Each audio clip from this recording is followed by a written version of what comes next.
Okay. Right, so should we start? Yeah? Okay, so this is where we left it. This is where we left it last week, if you remember. So we saw almost the whole lecture except for market signaling. So I'm just going to briefly summarize the pooling equilibrium where we left it in market signaling. And then we will see the separating equilibrium, which is what we didn't see. So just to remember or remind you a little bit the problem, if you remember, we said we had two groups, low productivity and high productivity, right? If you thought a little bit about this, here we could have many sub-equilibriums, right? Because obviously here we are talking about the initial problem that it was presented when we talk about market signaling, which is about your decision before entering into or before deciding whether to go to university. Yeah, and then we are assuming that also just going to university will give some type of signaling in terms of productivity. And then you could tell me, but obviously the university that you go to counts, and your performance at university counts, and yes to all of that. And that, within the high productivity group, will then be another type of market signaling. So now we are going to talk about the simple example of the decision of whether, well, we have a low productivity work group and a high productivity group, should these people go to university or not, and we're just assume that the simple or mere decision of going to university counts independently of the university you go to, and then within that separate groups of low productivity and high productivity, then there would be other separate equilibriums, okay? So within the group of high productivity, yes, the decision of whether to, or well, the decision also depends on your performance at the school, of what to university to go to, or what do you study the degree, or what's your performance of your degree, will also give a different market signal, okay? And then that will be a different equilibrium to analyze. And there is lots of research also on that, in which it counts. This also depends on the country, okay? So for example, we know that in this country, it is very relevant the university you go to, it is very relevant also the market that you get, but then that's an equilibrium within the group 2, okay, if that makes sense. That's a very interesting topic, for example, for your blog post, okay, if you want an idea. Okay, but let's look at this, and the other things will be, of course, derivation of this topic, which we could discuss. Right, so if you remember, we summarized the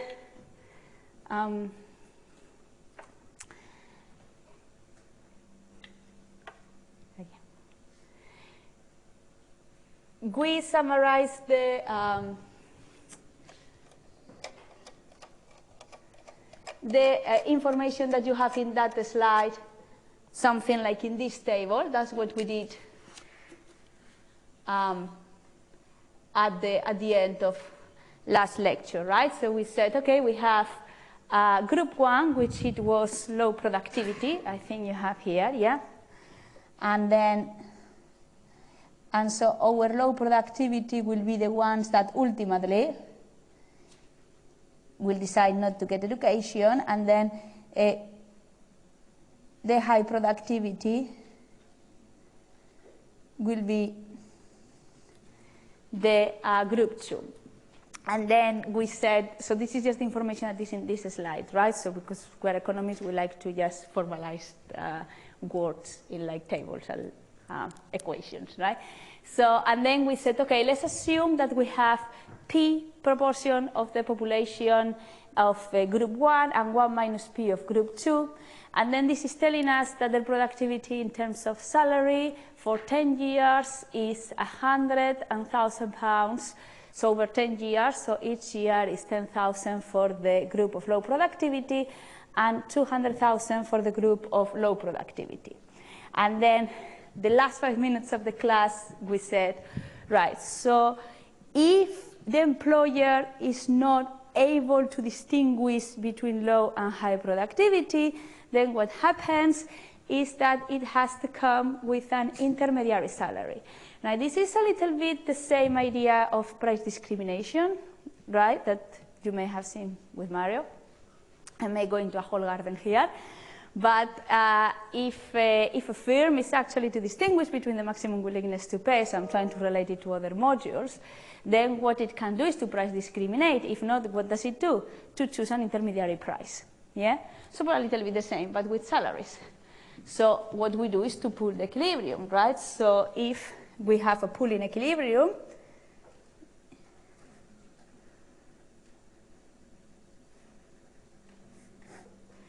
yeah, so then what will be the pay or the wage? Well, let's just call it pay, just because I think this is how I call it last week. So then it will be, well, P times 100,000 plus 1 minus P times 200,000. And then remember, like, if you reorganize here, then this is what we had. And then we say, well, we don't actually have any information on what type or what's the proportion of the population that we have for group 1 or group 2. So let's just assume that we have 50-50. And so P is 0.5. And if P is 0.5, then, so if you substitute P for 0.5, yeah? Then if P is 0.5, then you know that the pay will be 150, so 15,000 per year, because we have 15. So 150,000 over 10 years, 15,000 per year, yeah? So that's how we finish the class. So we just assuming that the proportion of the population for group 1 is 50%. Right, so now remember that we said, well, okay, this is really good if you are low productivity, because then this is 5,000 more per year than you are expected to earn, but this is very bad if you are high productivity, because you are expected to earn more. And then I said, okay, so the idea here is like, well, high productivity people are going to think about ideas to signal themselves. And actually, you are high productivity people, right? So this is what you are doing. So you are getting education to signal yourself. So then what you are trying to find is a separating equilibrium.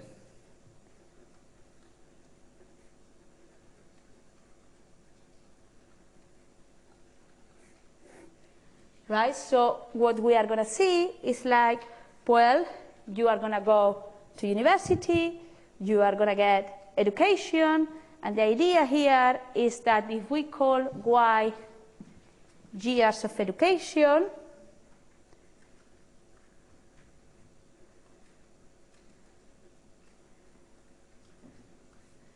yeah, so what should be the optimal, being star optimum, years of education? Yeah? Because obviously you are not going to be your whole life studying, because there is a cost for education, right? But no very small number of years that may be worth for low productivity also to go to education. And then it's for nothing. So what's the optimal level?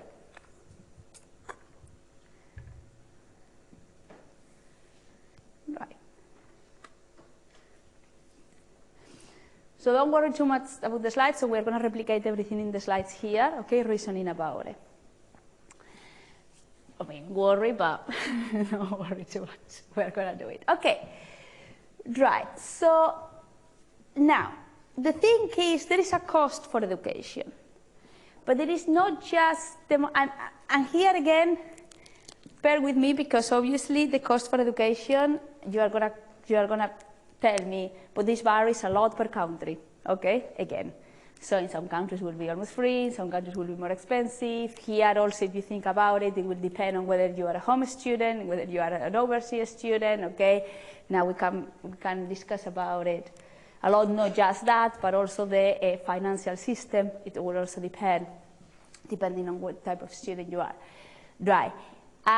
There are going to be two types of cost, okay, that this model considers. One, they are the implicit cost, and the other one are the explicit cost. So it's not just the monetary cost that you pay for education, which are the fees, okay, but also the explicit cost, like could be like the opportunity cost of being at education. So something that this model is assuming is like if you are a high quality, a high productive person, okay, if you are quite productive, in terms of effort, okay, it would be easier for you to get the degree than for a low productivity person.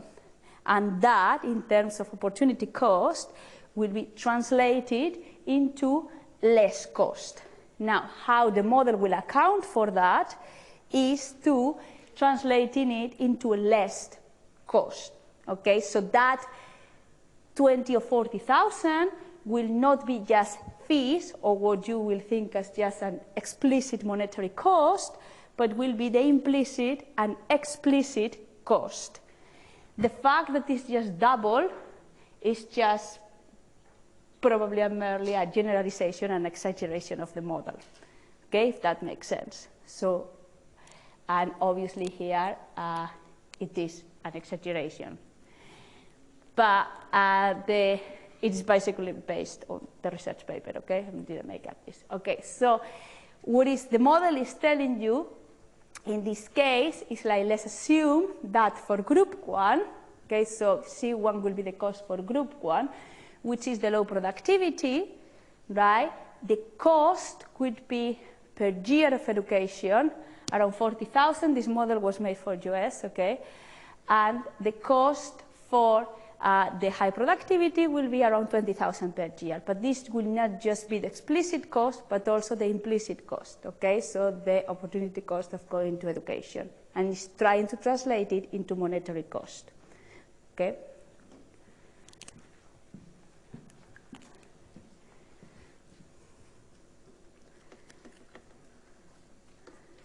So, right, so for group 1, then you will have, so the year cost would be 40,000 per year, and for group 2 will be 20,000, and then here it will be implicit and explicit cost will be less, yeah?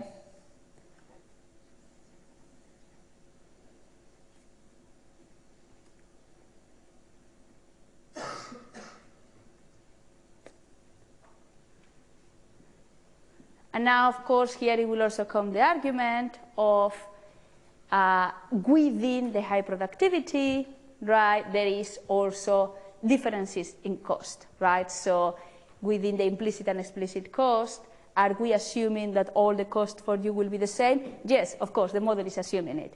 Is it reality? Is the reality for all of you will be the same? No, it will not, okay?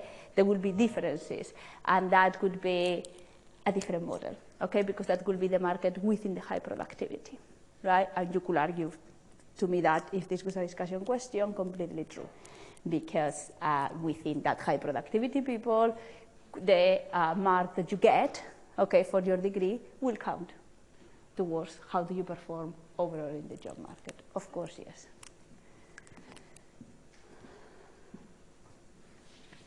Okay, so now, what will be then the idea here? So the idea here is to know whether, so knowing, assuming that these are the costs, okay, when group 1 and group 2 will decide to go, yeah?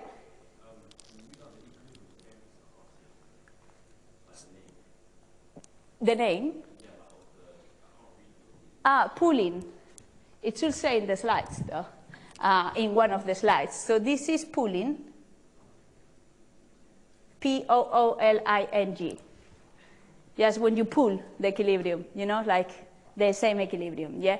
And the other one is separating, when it separates, but it should, so everything should say in the slides, though, it's just not in order, but yeah? You know, when you spend so many years taking notes, your writing is like the doctor's. Okay, so now let's reason about it. So it's a lot about basically just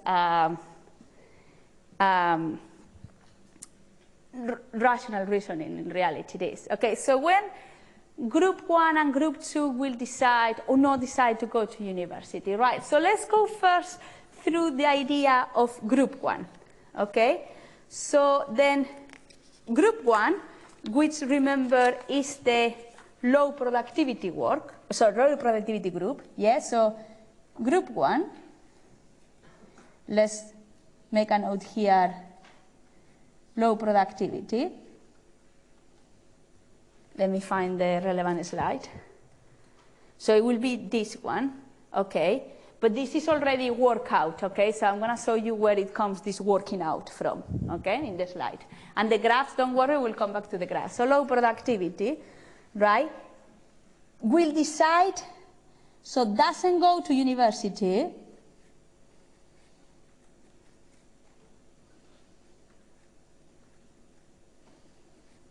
if, so think about it 1 second, without looking at the slides.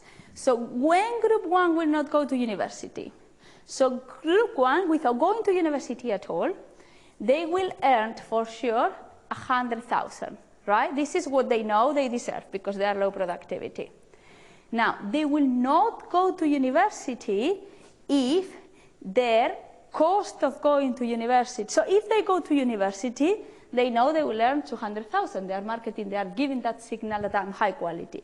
But if it is too costly to go to university, that they will end up earning less because they will have to pay too much cost, that the 200,000 minus the cost will end up being less money than the 100,000, then it will not be worthy for them to go to university. Yeah? Does it make sense? Okay, so group 1 then does not go to university if their total earnings are less than that. So if the 100,000 is higher, so the money that they will earn, yeah, is higher than what they will earn if they go to university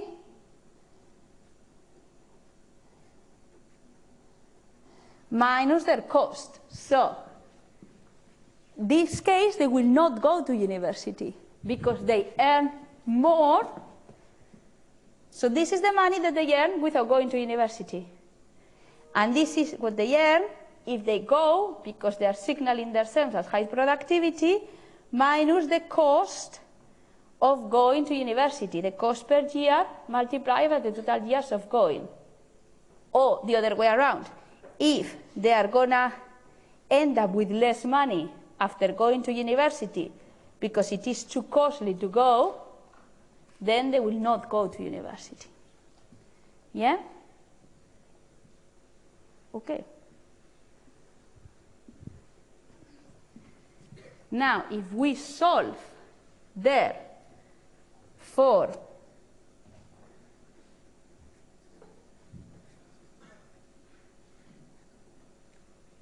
the number of years in education,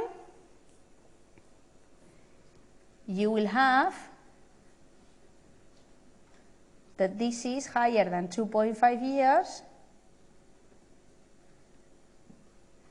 And then if the years in education, there is another workout here, okay? The years in education is higher than 2.5 years, then group 1 will not go to university, okay?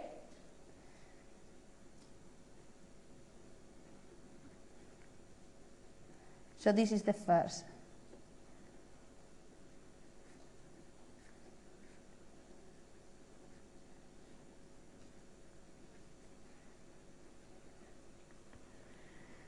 Right.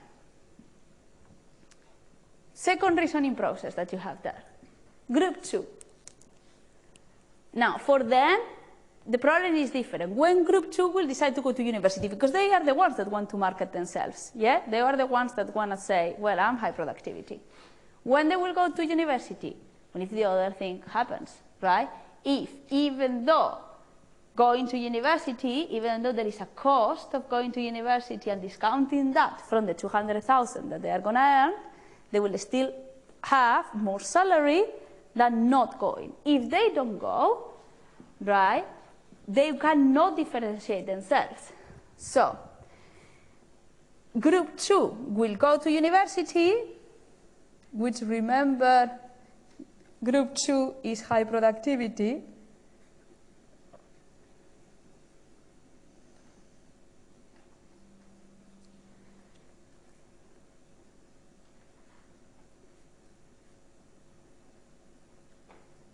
So group 2 will go to university if, which is the second reasoning you have in the slides, if they don't go to university, then the employer will think they are low quality, yeah? So if they don't go to university, they will earn 100,000. Now, if they go to university, then they will earn 200,000. But that will cost them 20,000 per year. Yeah? So, if going to university after paying the cost, yeah, will give them more money than the 100,000 that will give them no going, then they will go to university. Right, so now solve again for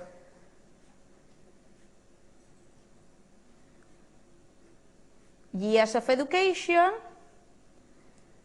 and this will give you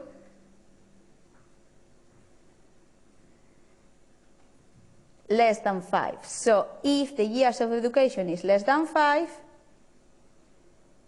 group 2 goes to university.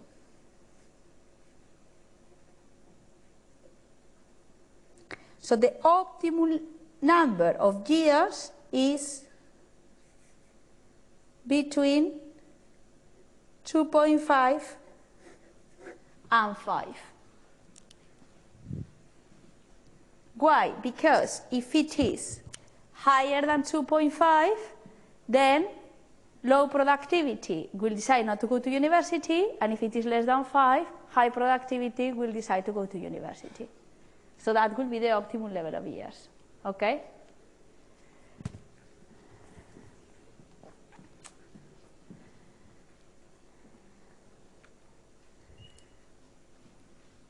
Don't look at the graphs 1 second, just think about it for a minute. Okay? And we will go through the graphs now.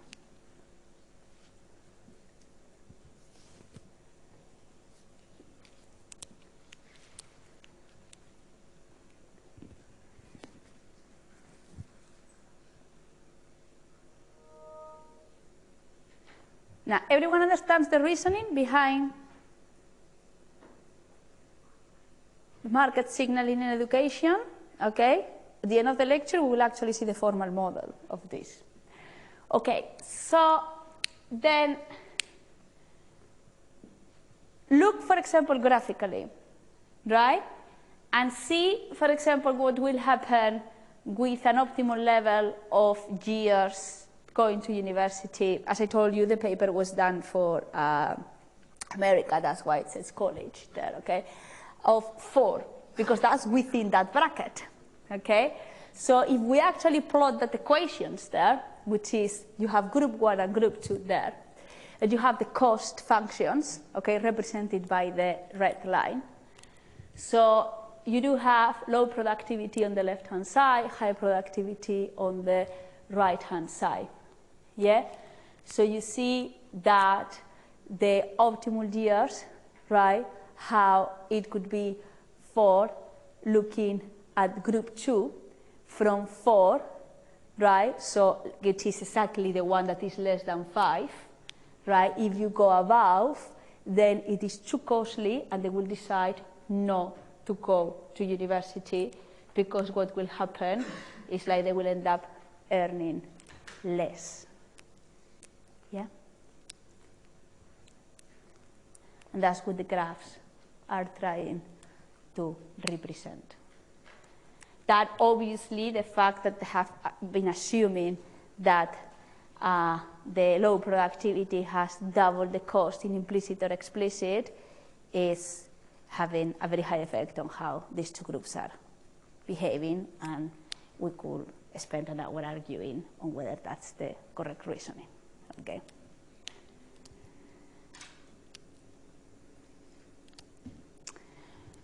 Right, so at the end of the lecture, or beginning of the next one, depending on how we are doing on time, we will actually formalize it, right, the model, with marginal productivities, and not just with numbers. So we'll see that actually there is variation. Okay, so, yeah. Yeah, I think I got a question. Is for group 2, when the two curves are intersect, what does it mean? So that's when, so that is optimality, basically. It has 2 points. It has 2 points. 1 point is this, or 1 point is this. But because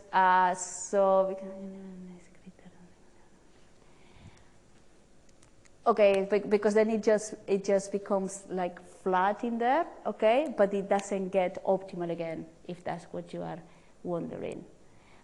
So it's just because of how the cost is actually behaving upwards. But yeah, because it could become optimal again. That's what you mean, like whether it could become. Then which one do you choose, like 4 or 5? Because 5 it also hits the value. No, you choose 4 because it's the one that is coming from the upwards. So it's basic. Okay, no. So basically, it will be the one that it always goes below the cost. Okay, and then when you go. Okay, so at the beginning it goes, right, so when it follows below the cost, right, and then as soon as it crosses up, right, then it will become flat, just because from that point, it's just that unproductive for them to continue to go to university. It doesn't continue considering it, so it is flat. But it doesn't decrease again to be below the cost. So we can say the payoff is only the triangle. Yeah, exactly. Thank you.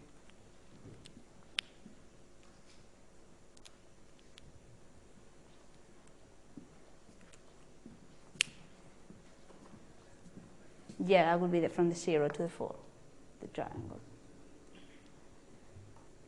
Now you have also 2 examples, but you can actually read the examples.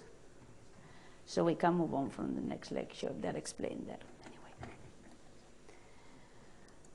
Okay, so now we move on with lecture 5, which actually follows on from this lecture. Right, so let me actually follow now the slides in both.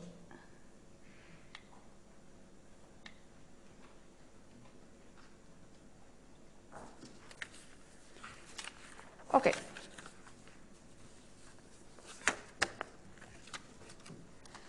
Right, so what we did last week, and now, basically, right, is to look at the inefficiencies of the market due to asymmetric information, okay? So we look at it from the consumer's point of view. However, and if you remember, we look at the expected utility theory, okay, to address the problem of uncertainty. Now, this is not always a problem that it just comes from the consumer points of view, but many times it's going to come on the goods and services market. Okay, and then today we are going to look also at this problem from the buyers and sellers issue. Now, one of the first papers that talks about it, which is from 1970, which you had in the in Blackboard, is from Akerlof, and it's still very, and it actually talks about the second car market. The used cars market, and is actually still very relevant today, and is the baseline that we use still to understand how uncertainty works. So we are going to see it, and we are going to explain from that model how we understand uncertainty in the buyers and the sellers market. Okay, and well, when you see past papers and past question papers, the Akerlof exercise was actually a question in last year's exam, just as a piece of information. Okay, so, right. So let's just summarize a little bit what this Akerlof paper is going to try to do. So, as basically what the general idea is like we are going to have a market in which there are going to be two types of goods. So in this case, okay, the paper of Akerlof has two types of cars: high quality cars and low quality cars. This you have it in health insurance, okay, we have it financial markets is very common. But well, in this case, the issue is that many times when you see microeconomics, we assume perfect information between buyers and sellers. Now, if there is perfect information between buyers and sellers, and there is a seller which is selling high quality and low quality cars, then if as a buyer you have perfect information, right, what is going to happen? That ideally there are going to be two different equilibriums, one for high quality cars and one for low quality cars, right, because they will be sold at different prices. However, if there is no perfect information, a little bit similar to the idea that we've seen in the education market, what do you think is going to happen?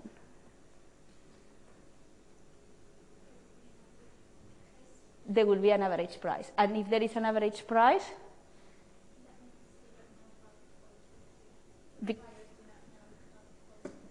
yeah, exactly. There is no perfect information.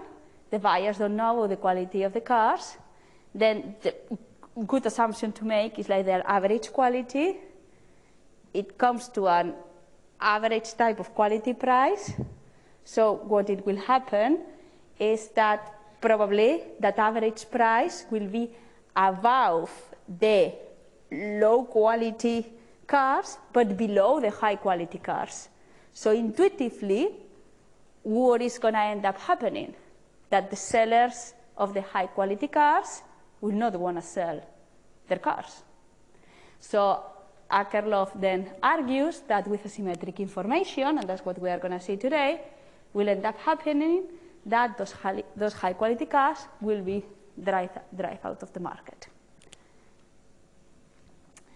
And that problem, due to asymmetric information in a market where we have two different types of products, but there is no perfect information, and in reality we should have two separate equilibriums, but we end up with one equilibrium, is what it is known as adverse selection. Okay? And that's what I'm going to have summarized in 2 minutes. Well, we still have to be here. Okay, so see them, for example, in two graphs here. So we can see what your colleague has said, for example, in these two graphs. Okay, so this is actually how he starts explaining this problem. So assume that we have 50,000 high-quality cars and 50,000 low-quality cars. and see if we can actually distinguish the two separate equilibriums, then it looks pretty easy. So we have two partial equilibriums. We have the supply and the demand. Don't worry, there is no shift, okay? So the shift comes in a minute. Initially, then we have an equilibrium for high quality cars in which these 50,000 cars will be sold at 10,000 each, is the second-hand market, okay? And then the low quality cars at 5,000 each. Now, the problem then is that if a buyer cannot distinguish which cars are high quality and low quality, there is a 50% chance that the buyer will go and get a high quality car. So it will, rationally, the buyer will lower their expectations when choosing a car, and then will not be willing to offer a price as high as £10,000, because the buyer knows that there is a 50% chance that that car will not be high quality. Okay? Will probably be willing to offer more than 5,000 because it still knows that there is a 50% chance that it is high quality, but will be willing to offer something intermediary. So then what happens? That there is a shock. So because the price which is more intermediary, it is still above 5,000, which is the equilibrium price for the low quality cars. What in reality is happening is like there is a shock in the demand curve for the high quality cars. So the same level of prices, that could be less demand for that high quality cars. But at the same time, we could also argue that there will be less people willing to sell, okay? But let's leave it as the demand. So there is going to be coin shocks in the high quality cars market demand. And we could argue that that will continue happening. At the same time, that actually is happening in the low quality cars, a similar effect, but going up, until they arrive into an intermediary point. But actually, until we go and I arrive to the 5,000. Because why? Because there is a point in which, let's come back to the slide before, right? Imagine there is this shock in the high quality cars, and now we have a price of, I don't know, 7,000 in the high quality cars. But then there are going to be less high quality cars in the market. And then as a buyer, you know that now, I don't know, 70% are now low quality and 30% are high quality. So there is still more probability that you will find a low quality. And at some point as a buyer, buyers will realize that there are more and more and more low quality cars in the market. So these shocks are more likely to happen. And then they will start happening, and they will start happening, and they will continue happening until buyers realize that it's probably 100% probability that you are going to find a low quality car.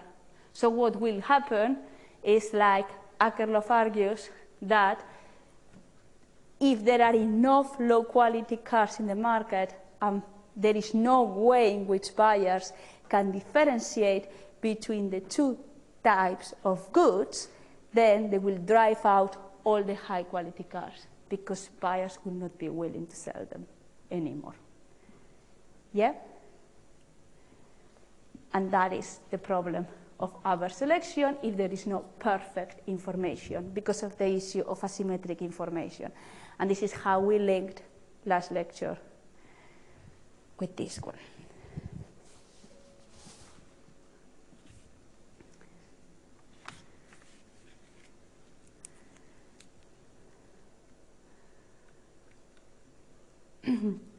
Okay. Right, is this the only market where this is going to happen? Can anyone think? No. Okay, but any other example? Markets where these problems of adverse selections happen apart from the cars, second-hand car market. Insurance, health insurance, why?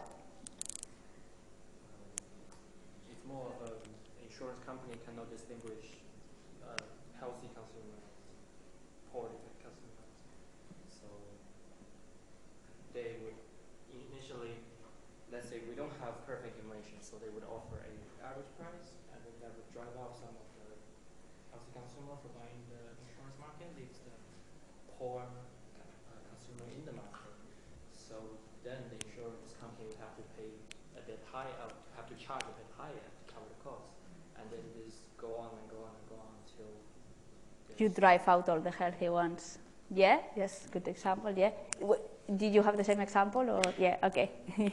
Any other? Like how to spread financial risk, okay, for example, like we said it the last week, but also if, for example, when you go to get a credit, okay, from borrowers, okay, so remember if you saw in microeconomics, right, interest rates, right, is the price of the money, okay, like credit card companies, and so how it works, like when you borrow money from a bank and the interest rates that you have to pay, okay, and how riskier you are going to be. I know they do credit checks and everything to try to identify this, but same with health insurance, right? They are going to try to identify whether you are healthy or not, but of course there is a problem still of our selection, and they will not always be too perfectly identified. So this will also be another example of another market in which it will happen. Okay, so any other one? Any other one wants to say an example? No? Right, so there are different things that, for example, companies do here, okay, to control this, like for example, reputation, okay, standardization. Some are some of them. You have there some examples. Whether restaurants they will go through some like health checks, whether they obey to specific laws. Same for stores. Same for example, a specific type of jobs. Okay, so to actually try to avoid risk or try to avoid the adverse selection with respect to consumers, right? So also the type of food that you buy and so on. So there are different things like they are done here, or try to avoid that type of asymmetric information. Okay, I think because now what we are going to do is to formalize more a little bit the model of Akerlof, and then the model of market signaling. So it was going to be 3 minutes to the break, but I think it makes sense to make the break now, right, instead of going into the maths. So let's have 10 minutes break now, and then we will start with the whole model.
we wanted to get utility, it would be like utility of tending to infinity of the infinity of the demand, the amount of people that are within the demand function. Like to actually make like the demand function at the each one, yeah. So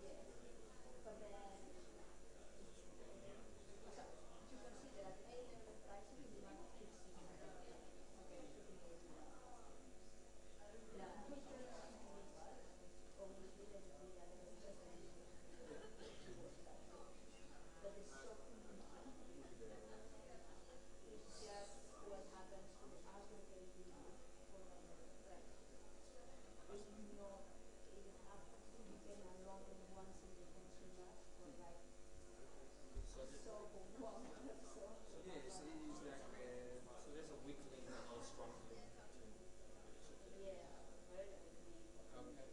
Because one utility will make a difference between all of the infinity of utilities in the demand.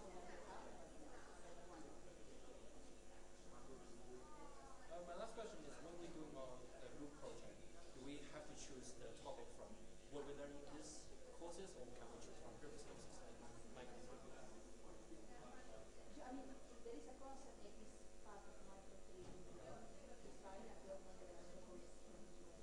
Oh, so we can't pick something like game series or okay.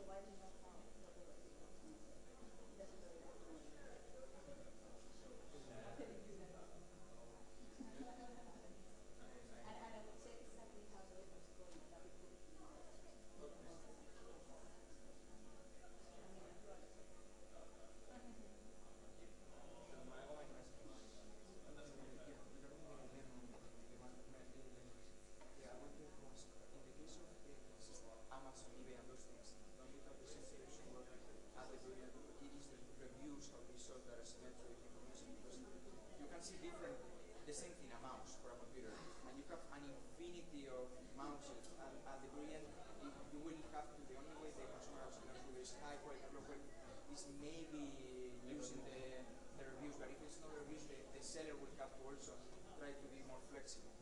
But now you have the market to review, because you have people can sell and review and do reviews to people.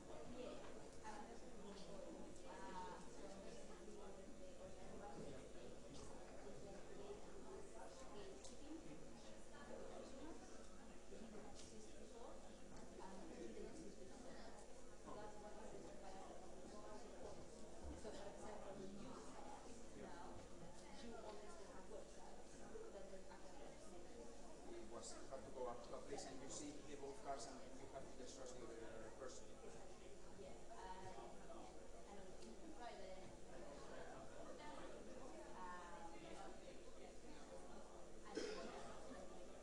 In this case, it would be a case where there is uncertainty, but through an external agent, which is review system, they are trying to tackle the, because in this case we have a case of total knowledge or information from the supplier side, but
Okay, so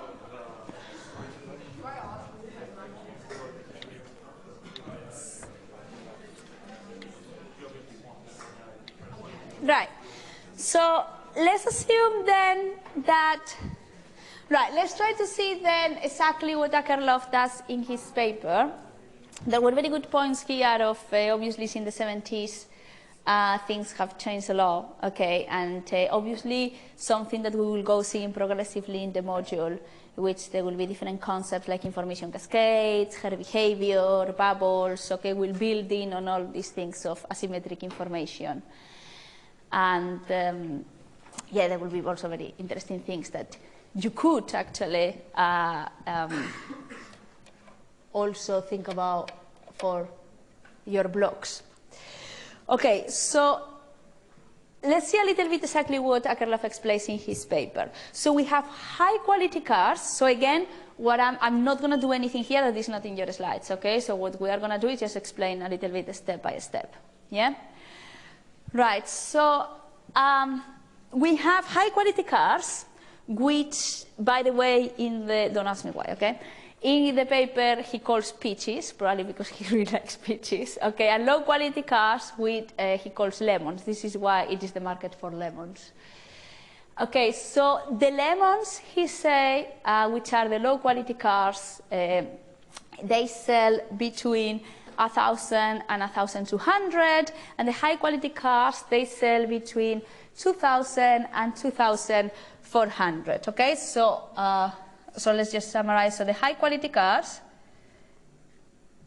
okay, which we are going to call HQ, they are going to sell between 2,000 and 2,400. So this is the upper bound and the lower bound. So this means that they will be willing to sell them from any of this money, okay? Obviously, 2,400 will make them incredibly happy, but if anyone offers them 2,000, they will still be willing to sell them, okay? And the low quality cars, so let's just summarize it, will sell for something between, what did he say, 1,000 and 1,200.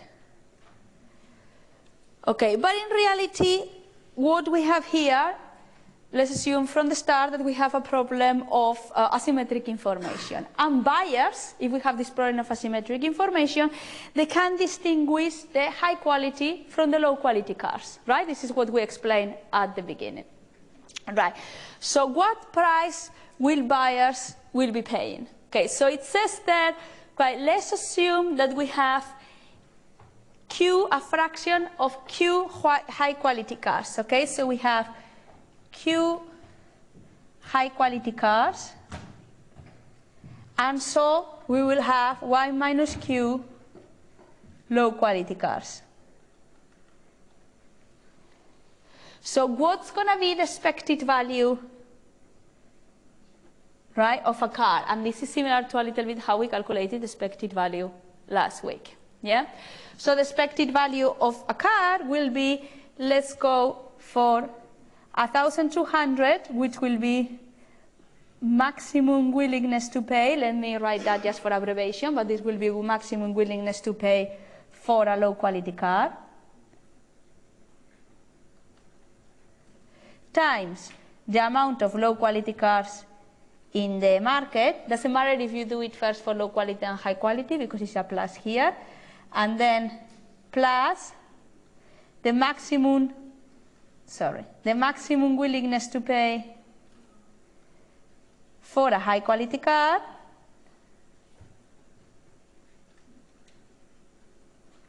times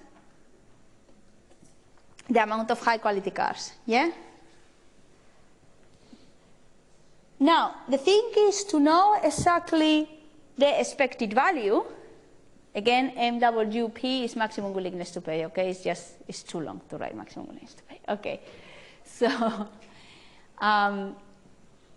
the thing is now, to know exactly the expected value, what do we need to know? We need to know exactly the proportion to Q, basically, right? The proportion of high quality cars that we have in the market. Now, think for a minute, think for a second, what will happen if the expected value, as you have in the slides there, is higher than 2,000 or 2,000. But don't look at the slides. So if the expected value is 2,000 pounds, so imagine that Q is a value whatever, and you get expected value higher than 2,000 pounds. What could happen? Everything sells. Yeah? Sellers of low quality cars, very happy, right? Because, well, they are willing to sell for, I mean, a maximum of 1,200. You get them 2,000 pounds. They are like, wonderful life, yeah? So, like, why not? I mean, sellers of high quality cars, okay, well, you're offering them their lower end, but they're still willing to sell, yeah? Is their lowest maximum willingness to pay, but they are still willing to sell. So good, everyone sells. If the expected value is less than 2,000, what will happen? So in this case, there is a market for both. Yeah, high quality and low quality.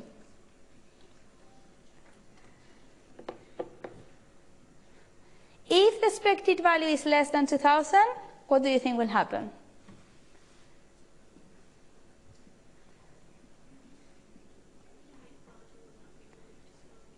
Yeah, so low quality will still be willing to sell as long as it is above 1,200, which let's assume it is, you know, let's assume it is, I don't know, 1,900. But high quality will not be willing to sell because it's less than 2,000. It's less than their lower end. So in this case, just low quality cars sell. Yes, so there is just a market for one of them, okay? One, which is low quality cars. So not both of them will be willing to sell. And then actually, if that's the expected value, at some point buyers will realize that high quality cars are out of the market, and then each time they will be willing to offer less and less and less money until they will just be willing to offer something between 1,000 and 1,200, and only the lowest quality cars are in the market. Okay? So now, here, the idea will be to know how much is Q, how much Q should be. So what should be the proportion of high quality cars that we should have in the market to be sure that this doesn't happen? So what do you think? How many high quality cars we should at least have in the market for high quality cars not to be drive out of the market?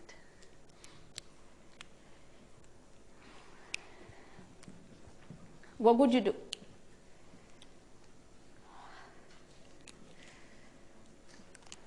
Yeah. You make inequality with EV greater than 2,000. Very good, yeah.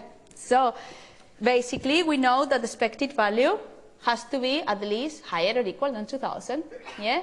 So then what we are going to do is that saying, okay, so how many low quality can be at this market without crowding out the high quality cars? So we know this is the expected value. And we know for this to happen, because we just reason it, okay, this has to be higher or equal than 2,000, yeah? And then if you solve this for Q, then Q has to be at least 2/3. So at least we need to have 2/3 high quality cars for buyers to think there are enough high quality cars for them to still be willing to offer at least 2,000 for a car, because there is still enough proportion of high quality cars in the market.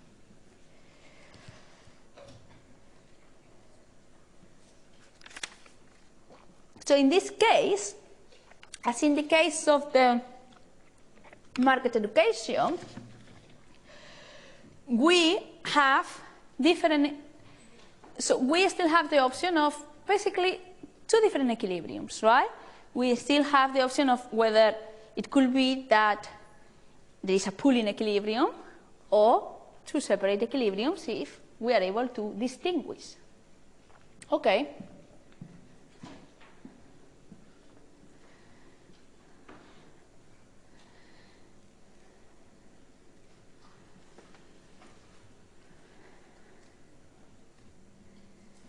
Now,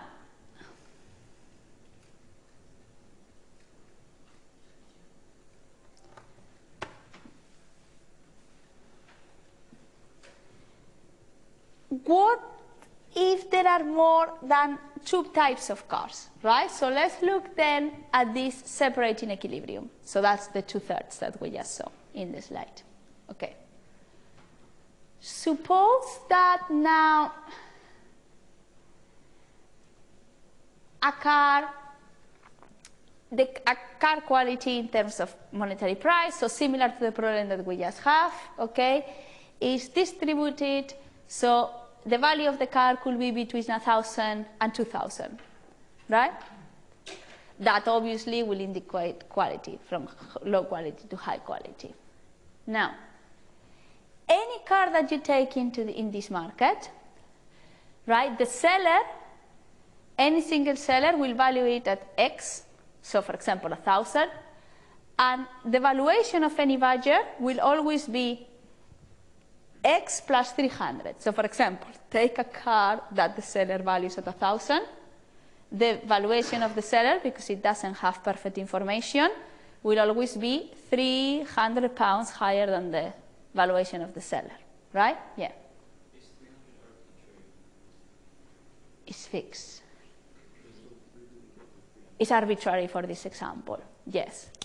But it's fixed independently of the value of the car, if that makes sense. But yes, it's arbitrary for this example. It doesn't depend because it's 1,000 between 2,000, yeah, if that makes sense, yeah. So, for example, so if the car is 1,000, so okay, the seller sees it at 1,000, then the buyer will think that this value is 1,300. But if the seller will be willing to sell for 2,000, then the buyer will be willing to pay 2,300, right? But yes, it's an assumption. Yeah. Okay. So which cars then will be traded? Obviously, there is one also to be arbitrary. What this problem wants to show is the issue of asymmetric information, the issue that the buyers cannot distinguish the quality, the exact quality of the car, and sometimes they could overprice them, right, or lower price them. Okay.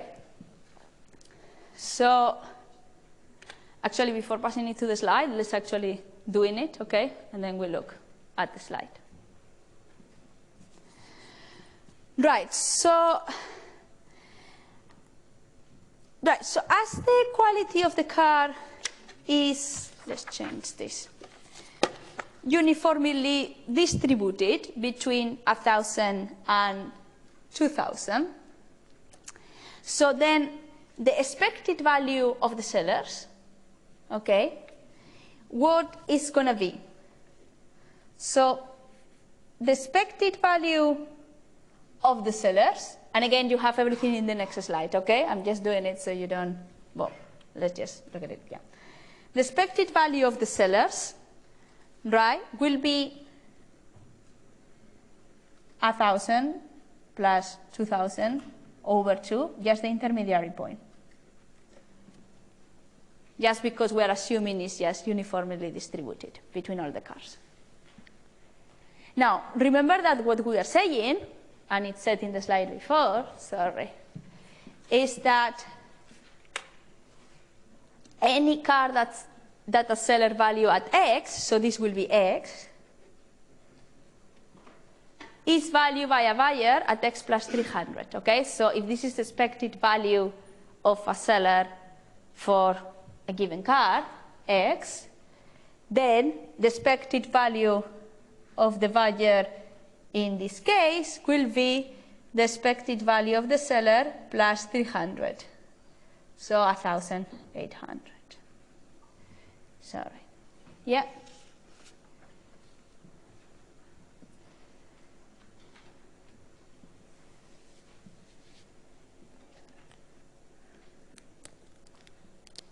Now, think about this just for 1 second. Okay. So now in this market, then, because there is an issue, assuming that there is the issue of asymmetric information, right? If buyers are not able to distinguish the quality of the cars, they are not able to distinguish which ones are the 2000 ones, and the sellers are expected to sell for a price of 1,500. But actually buyers, because of this problem of asymmetric information, they see quality for £300, higher.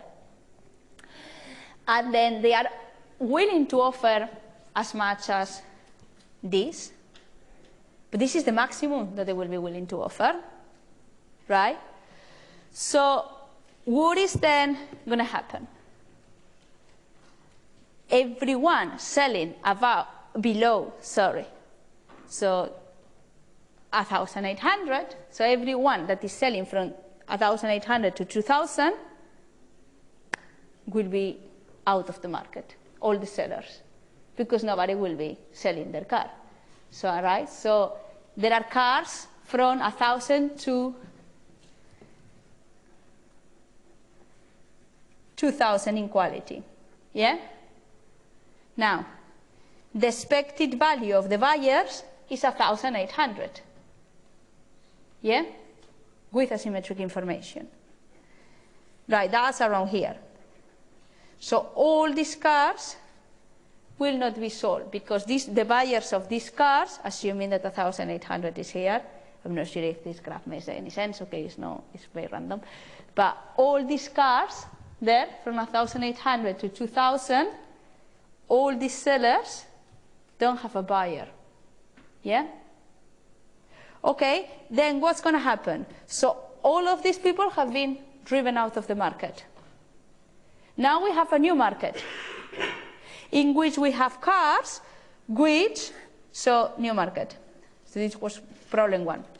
Now we have a new market, and now we have cars in which are uniformly distributed from 1,000 to 1,800. Now, the expected value of the sellers in this market is 1,000, 1,800 over to 1,400. Now, the expected value of the buyers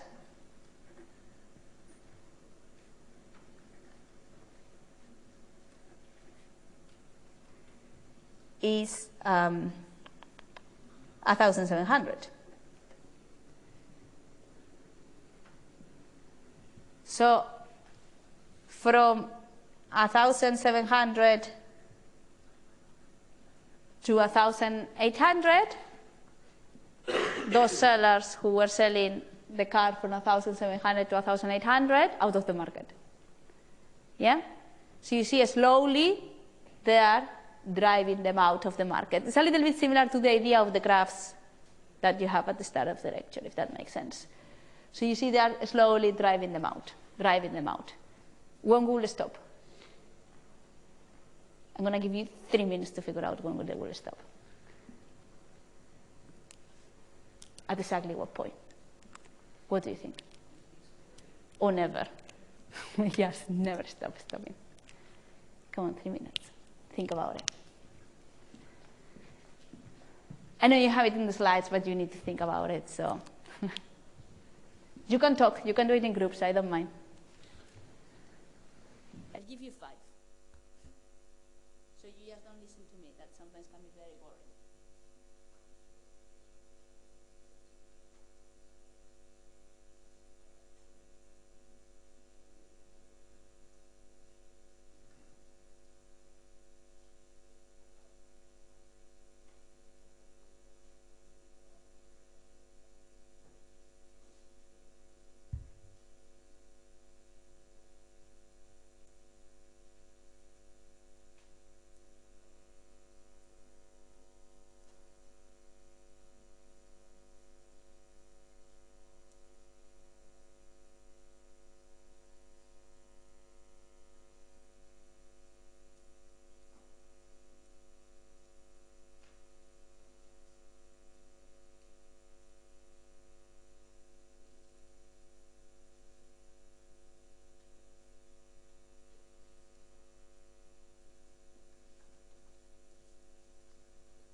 Okay, so does anyone know exactly the value at which we will stop?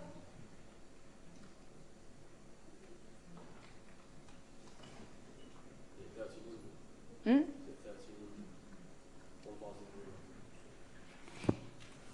No, but good try. Okay. I mean, could be, maybe I got it wrong. Okay, so, right, so let's assume that, right, just because that follows also the, exactly the symbols that you have in the slides, okay? So let's assume that VH is the highest value of a car that we have in a market, okay? So we know that 1,000 is the lowest, and that's always going to be the lowest, but here we are actually trying to figure out what's the highest value, okay? So let's call VH the highest value car.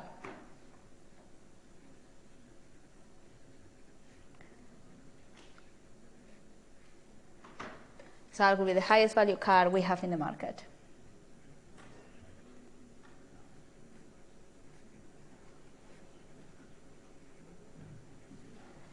Okay. So as quality is uniformly distributed, right, now obviously we have to make an assumption of how many cars, right, we're going to have, more or less. And assume we have 50% low quality and 50% high quality, right? Let's make exactly the same assumption that we did in the education market. Okay. So let's consider the lowest and the highest then valuations for both sellers and buyers with this highest value car that we have in the market. Right, so the expected value of the sellers then will be, assuming that we have 50% high quality cars and 50% low quality cars, will be 0.5 of the lowest end, which is the 1,000, plus 0.5 of VH, and then the expected value for the buyers, remember that it's the expected value for the sellers plus 300, right? So if you just substitute this here, what you will have is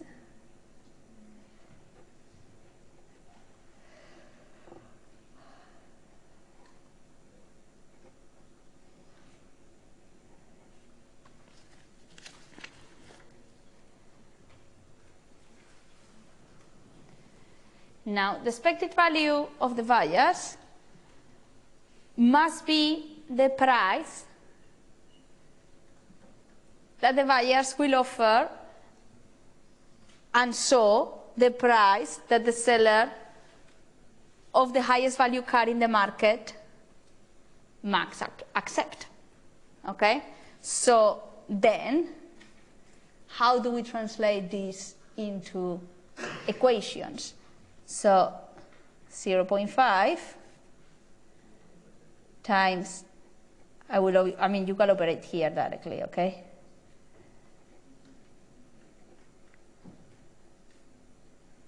$300 has to be equal to that highest valuation, right? So the expected value of the buyers, which is the one here we just calculated, must be exactly the price that the buyers will offer and the price that the seller of the highest value car in that moment in the market.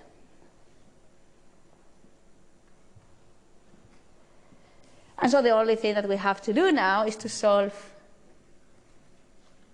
for the highest value car that we have in the market. And if you solve for that, in this case, it's 1,600. And here, obviously, that will be dependent on the fact that I have assumed that it's 50-50. Okay? Now, if I have not assumed that, could be 1,300 if you make another assumption, and it will be perfectly valid if you give me another assumption.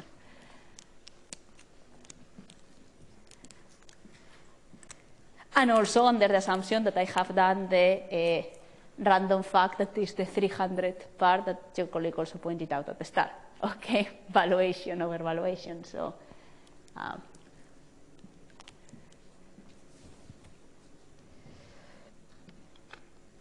so basically what has happened here is like adverse selection drives out all cars value sellers above 1,600. Okay, so adverse selection drives out all cars values by sellers about 1,600 pounds. Yeah.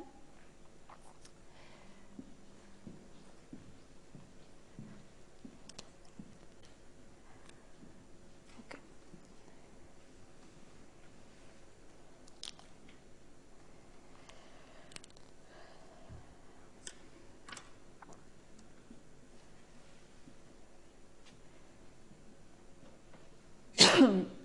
Now, is it possible always to find an equilibrium when we have the problem of adverse selection?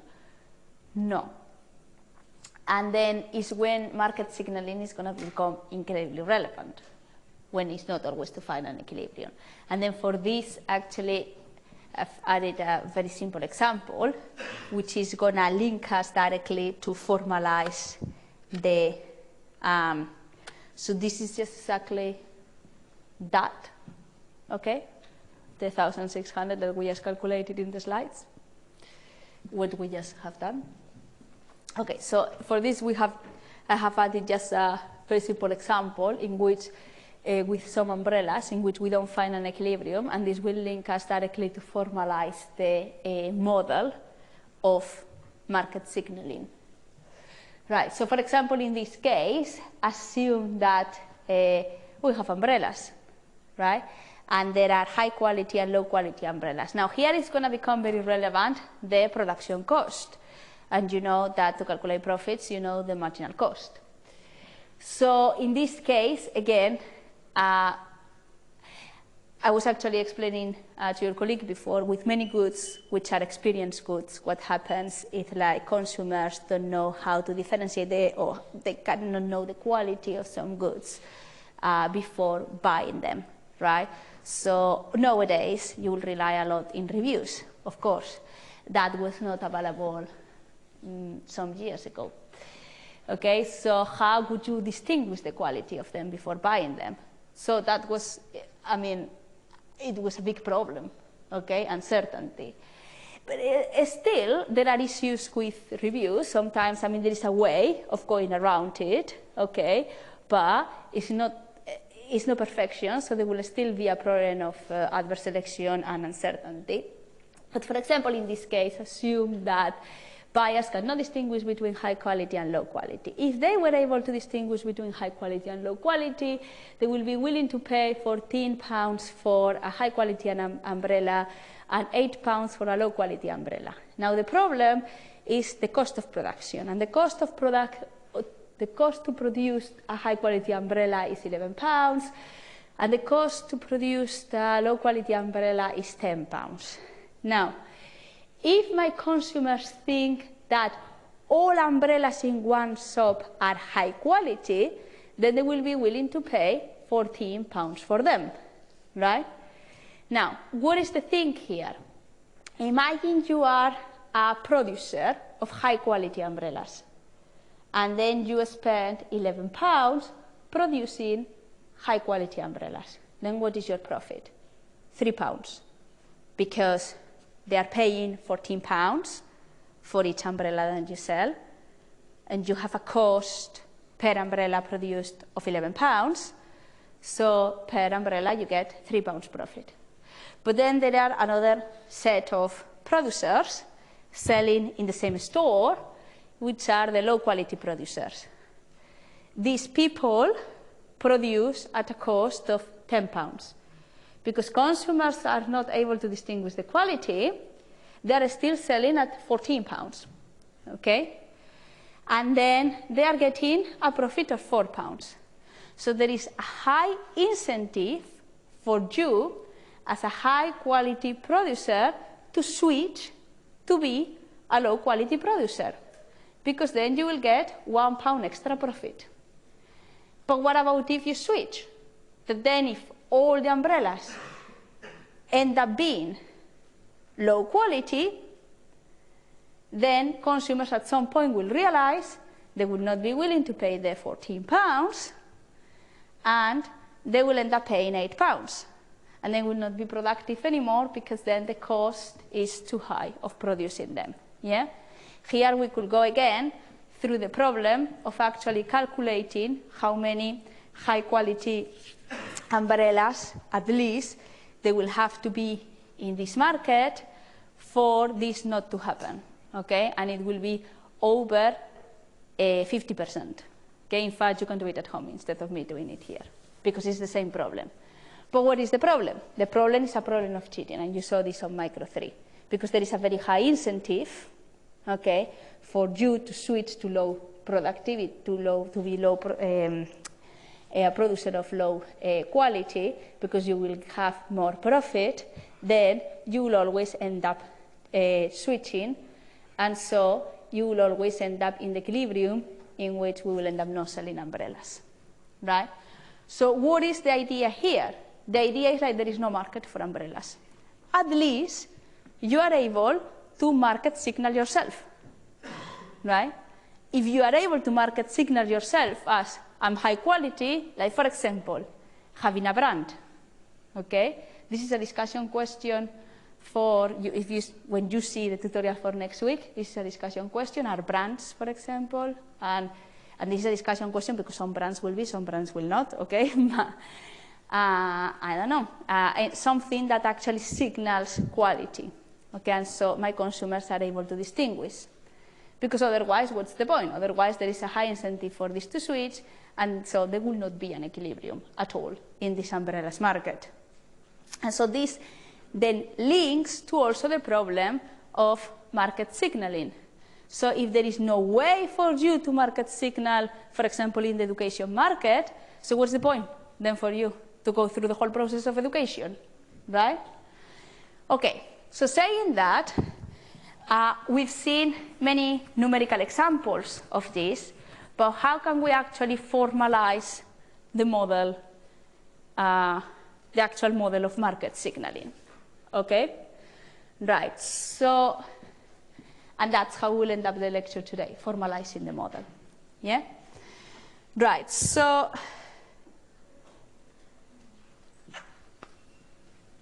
what we are going to do then is to come back to the idea of education, because we understood, okay, that idea and we saw it at the start of the lecture, to the education model. Take that idea that we saw with numbers, but I'm not going to repeat the numbers because we just saw it, okay?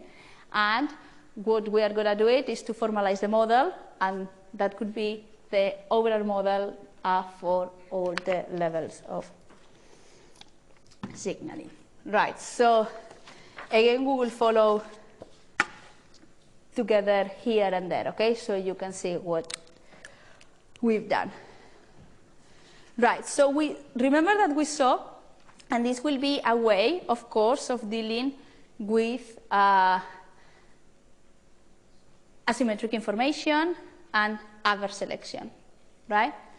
Okay, so remember that we saw that, for example, in this case, education is a signal for the employer, okay? It's a signal that you give to the employer to market signal yourself and distinguish yourself into separate groups. So then assume that for simplicity in a labor market we have two types of workers, right? So remember that the groups that we describe, and so that we will continue to do the same, we said high productivity, now we are going to call them high ability and low ability.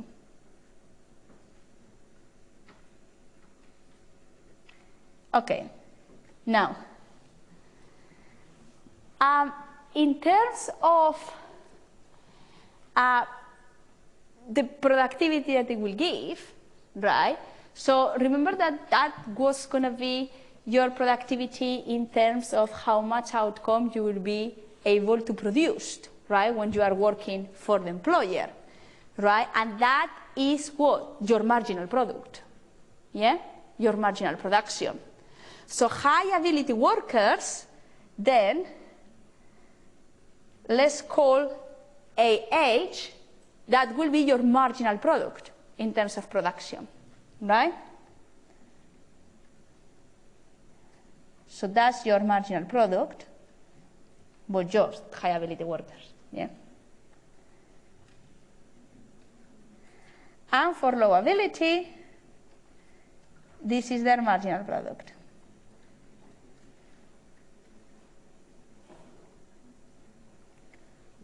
So what is this? The marginal product of labor. Okay, sorry. So it's the marginal product of labor. I should have.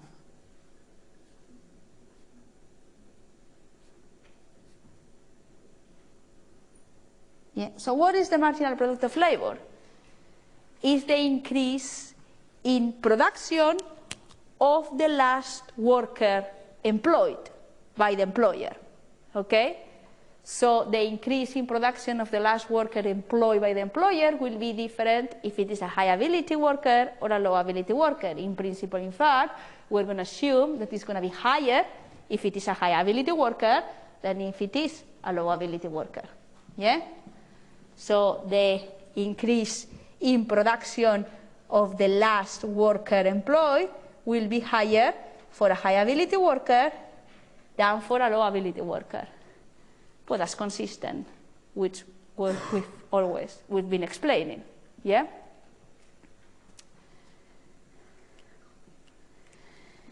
Now we have to talk about the proportion of high ability workers that we have and low ability workers that we have. Yeah? Also, and here we're not going to make assumptions of whether we have 50 or 20%. We're just going to say that we have H will be the high ability workers that we have.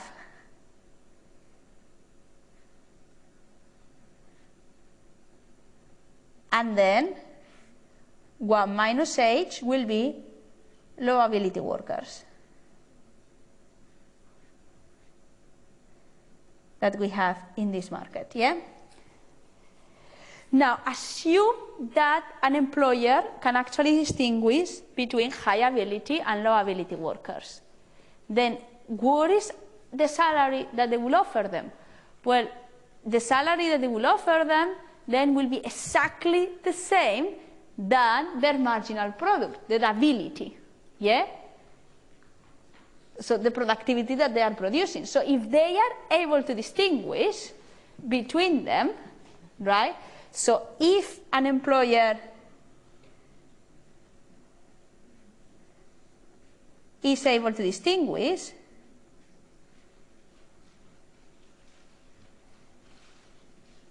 then the salary that it will offer to low ability workers, it will be exactly to their marginal product, and the salary that they will offer to high ability workers, it will be exactly equal to their marginal product.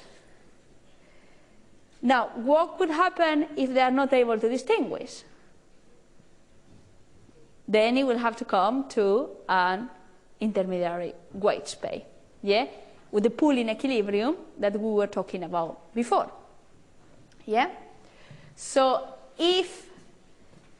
here will be basically the separated equilibrium, yeah? But if they are not able to distinguish, then if they cannot distinguish,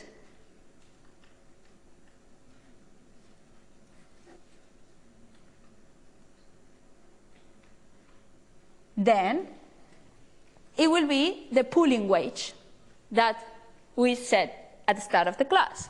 And the pooling wage would be this, well, the proportion of low ability workers times their marginal product plus the proportion of high ability workers times their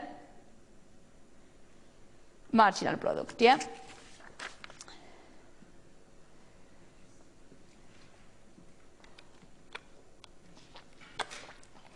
Now we know, because we saw also this example with numbers, that in the pooling equilibrium, we know that this intermediary wage, what is going to happen is that it is going to be higher than the salary offered to low productivity workers, but it is going to be lower, yeah, than the salary offered to high productivity workers, yeah.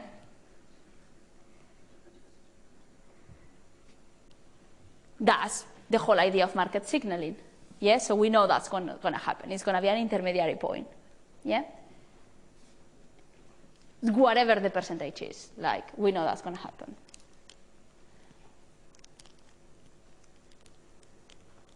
We saw that with example numbers.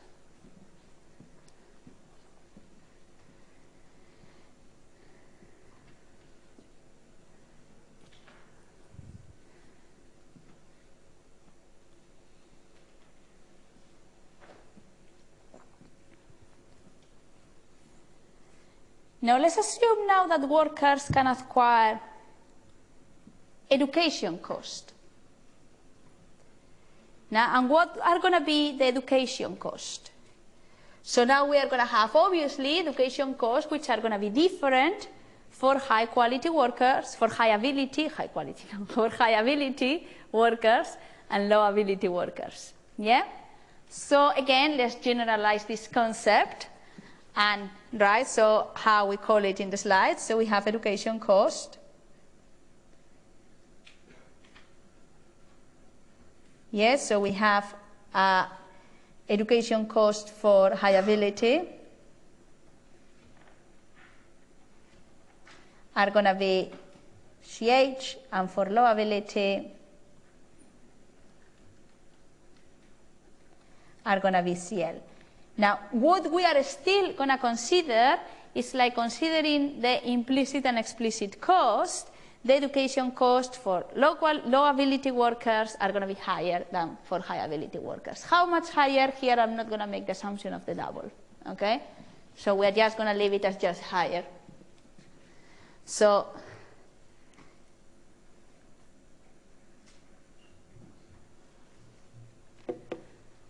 and this will reflect, obviously, the specific and non-specific cost.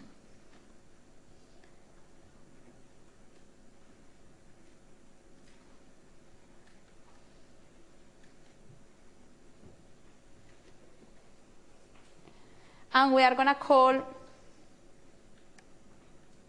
the years in education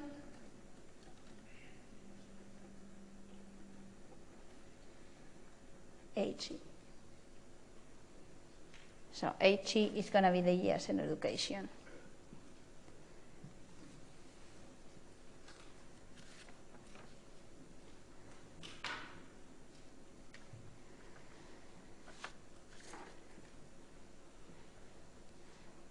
And now we are going to have to make two statements here, yeah, to come to the generalization of the problem. One, we are going to have to see what will have to happen for low ability workers to decide not to go to university, and what will have to happen for high ability workers to decide to go to university. Yeah? And then put everything together and see what could be the optimal level of years in education.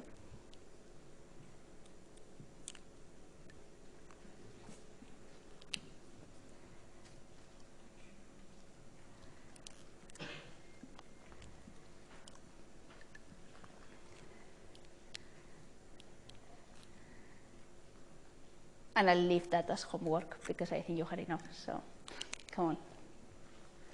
I'll see you next week.